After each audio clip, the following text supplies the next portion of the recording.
Impact segment tonight, President Obama moving left, if you can believe it. The National Journal, which covers politics online, has done an analysis of why President Obama does not need the support of traditional Americans any longer. And I told you that on election night.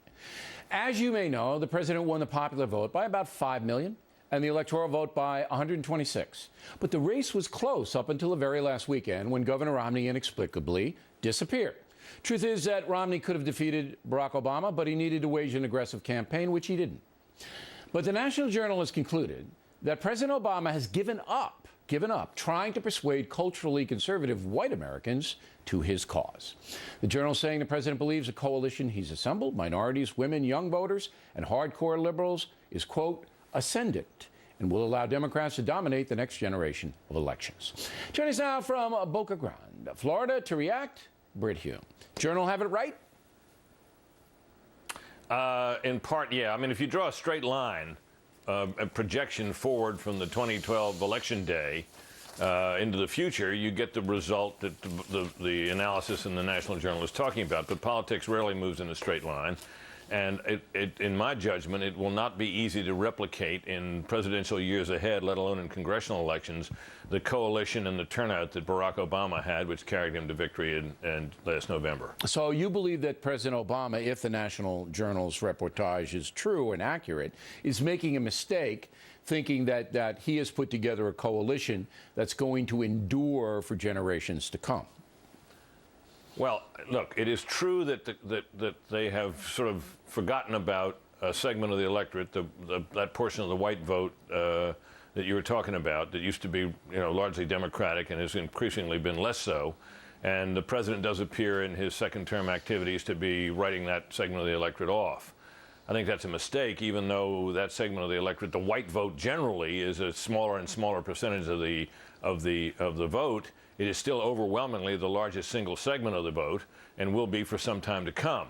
It is also true, as the National Journal suggests, that the Hispanics and the other ethnic groups are growing and will continue to, and so that trajectory obviously favors the kind of coalition the president put together. But let's remember this, Bill, that this president had a declining portion of the electorate from 2008 to 2012. And it required what I think was by far the greatest voter mobilization effort ever done by any party anywhere for him to win. Now, that's a good thing. It shows the Democrats have got the technology and the organizational skills down to do that. But that can be matched in time by another party. The Democrats, to some extent, were going to school on what the Republicans did to them back in 2004 when we had a pretty close election, and it was won by massive turnout operations by Karl Rove and the Republican National Committee that turned out voters that the Democrats in places like Ohio didn't even know were there. So, and with Barack Obama at the head of the ticket, they were able to do that this time around. With him not there anymore, it will depend a lot on who the candidate is as to whether they're able to replicate anything like that strong. All right, but this influences everybody's life, all our lives, if the president is indeed taking on a more arrogant posture, in the sense that he's going to move as far left as he wants to move because he says, why not? I'm not going to get these people anyway. We don't need them anymore.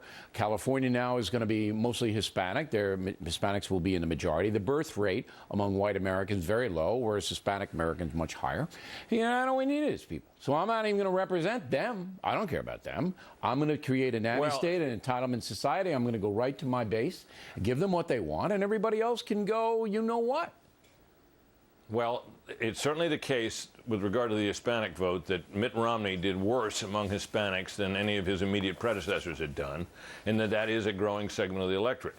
But that's not a segment of the electorate that is totally unavailable to the right Republican candidate, which is one of the reasons why you hear all the talk about Marco Rubio. Yeah. But let's get back to President Obama. If that indeed is his mindset, that his coalition is in quote, the ascendancy, he's going to govern it in a different way. And that way is going to be, very confrontational. I'm going to do what I want. I don't care what you think. Well, he did that for 2 years, remember, and we had the 2010 midterm. And the 2010 midterm was the worst defeat of an incumbent party in the Congress that we'd had, at least in the House of Representatives, as we'd had for a very long time indeed. It was a massive turnout against him. Now, the next thing we have up, Bill, is another midterm. Yeah. 6-year midterms in a two-term presidency. Yeah, that'll be interesting to That see. will be And I think the hope among Democrats is that they can crank up that turnout machine and hold off the Republicans. I'm in some doubt as to whether they can do that, and the Republicans are going to be going to school on what they did. And I also think that you think of the energy that went into the 2010 election. That was grassroots energy. Those problems that those people in 2010 were concerned about have not gotten better.